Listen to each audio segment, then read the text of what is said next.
Today's rhythm exercises focus on the simple time signature 3/8. This is part 5 of 12.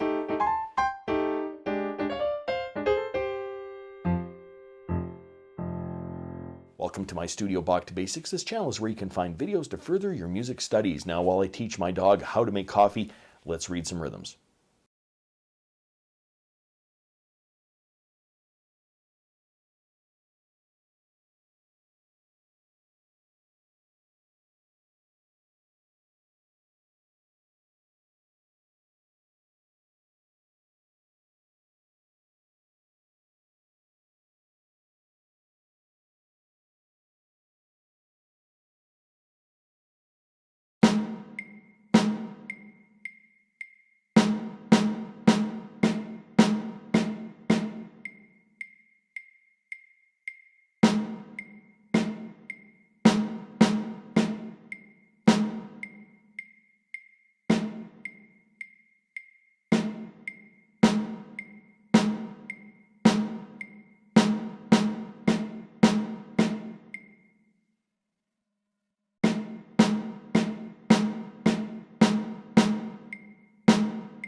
If you found this video helpful, click like or subscribe, or visit my Patreon page linked in the description below for early access to videos like these and, well, whatever else I'm doing over there. Thanks for watching. I'm just a music teacher having fun. Catch you on the next one.